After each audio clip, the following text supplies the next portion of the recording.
Rosh Hashanah est passé, qui pourrait passer, on s'apprête maintenant à rentrer dans la fête de Sukkot. Et on pose une grande question. On sait que l'une des mitzvot à Sukkot est les Arbat Aminim, c'est-à-dire les 4 espèces qu'on prend, qu'on rassemble et qu'on agite. On pose une grande question. On dit pourquoi est-ce que la bracha que l'on fait sur ces 4 espèces est Al Netilat Lulav? Pourquoi avec les 4 espèces différentes qu'on a, on fait la bracha uniquement sur le lulav? On aurait pu le faire sur les 4, sur les arbat aminim, de manière générale. On aurait pu le faire uniquement sur le hétrog. On sait que chacun représente un membre du corps, un les yeux, un les lèvres, le lulav, la colonne vertébrale, le cœur, c'est le hétrog. On dit le cœur, c'est le hétrog. En plus, c'est le premier qui vient dans le pasouk, dans lequel Hachem nous ordonne de prendre les arbat aminim. Le cœur, c'est le hétrog. Pourquoi est-ce qu'on ne ferait pas la mitzvah, la bracha sur le hétrog, al netilat hétrog? Pourquoi est-ce qu'on le fait sur le lulav précisément? Qu'est-ce qu'il a de plus en réalité ce lulav? Pour comprendre, on ramène une Gemara dans Yebamot qui est très connue. C'est l'histoire de Rabban Gamliel qui était sur un bateau et qui naviguait. Et lorsque d'un coup il vit un autre bateau un peu plus loin qui se brisa et qui coula entièrement. Et là il commença à se lamenter sur apparemment le tzaddik qui se trouvait à l'intérieur.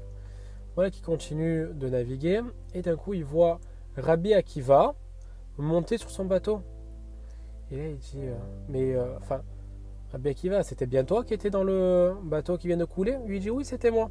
Lui dit Nitzalta, comment tu t'es sauvé? Comment tu as été sauvé? C'est quoi le... Rabbi Akiva lui dit, j'ai vu une planche passer lorsque j'étais en train de me noyer. J'ai vu passer une planche. Je me suis accroché à la planche et là, j'ai pu naviguer tranquillement et arriver jusqu'à toi. Ça fait que j'ai pu être sauvé. Là, le commentateur pose la question, on dit mais est-ce que réellement Rabban Gamliel attendait une réponse technique de la part de Rabbi Akiva, à savoir que j'ai pris une planche et j'ai pu rester dessus et puis voilà que je suis arrivé? Il a dit non, c'est pas ça qu'il attendait. En réalité, lorsqu'il a dit Nitzalta, comment tu as été sauvé, c'est plus par quelle route, c'est par quel mérite tu as pu être sauvé. Et là, il lui dit en fait, en réalité, comment j'ai pu être sauvé, par quel mérite, c'est en prenant une planche et à chaque vague, je baissais la tête. Sous-entendu, à chaque fois que j'ai eu une difficulté, à chaque fois qu'on a essayé de m'humilier, à chaque fois qu'on a essayé de me rabaisser dans la vie, à chaque fois, je prends la vague, je baisse la tête et ça me permet d'affronter la vague et de continuer jusqu'à arriver jusqu'à toi maintenant. Et de là, on apprend que le meilleur moyen pour arriver à tenir, à survivre et à continuer à avancer, c'est lorsqu'il y a une difficulté qui arrive, c'est ne pas de la prendre en pleine face, mais de courber un peu la tête afin de pouvoir la prendre et avancer de mieux en mieux jusqu'à atteindre le rivage. À ce moment-là, on comprend. Le lulav, c'est celui qui représente la colonne vertébrale. Et c'est celui qui est assez souple. Donc, à ce moment-là, on comprend que lorsqu'on prend le lulav, on voit que la personne qui sait se courber, la personne qui sait courber sa colonne vertébrale et s'incliner lorsqu'on peut lui faire des affronts, lorsqu'il supporte quoi que ce soit dans la vie, à ce moment-là, lui, c'est sur celui-ci qu'on fait la bracha al netilat lulav. On aurait pu prendre encore une fois le hétrog, mais le hétrog, même si c'est le cœur et que le cœur c'est le plus important, oui, mais le hétrog, il est impossible à courber, il est impossible à incliner. Alors que le lulav, il représente la colonne vertébrale et lui, il se penche. Et lui, il est souple. Quand tu es souple, lorsque tu t'inclines, à ce moment-là, on fait la bracha sur toi et tu es béni al netilat lulav. On peut donner au passage cette comparaison avec le talit gadol qu'on met chaque jour le matin, toute l'année.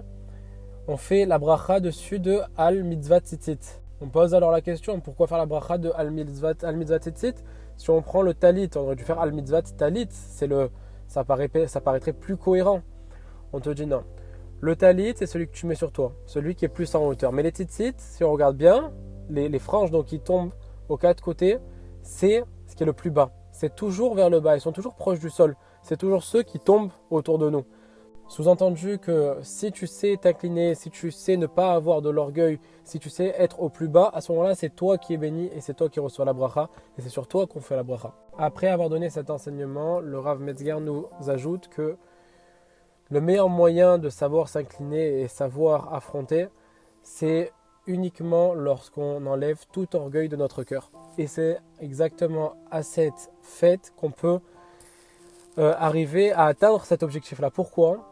Parce que peu importe celui qui habite un penthouse de 300 mètres carrés ou celui qui a une grande villa ou bien même celui qui a une petite maison, une tente dans la rue ou même qui est sur un banc, on arrive à Sukkot et on dit sortez tous de là où vous êtes et à ce moment-là rentrez uniquement dans quoi ?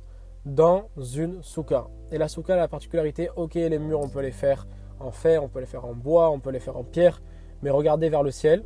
Et là, vous voyez qu'au-dessus de vous, vous avez uniquement tous le même srar, le même toit qui est fait de bois, qui est fait de paille et rien d'autre. Pour dire que lorsqu'on rentre dans la soukha, on réalise qu'on est tous égaux.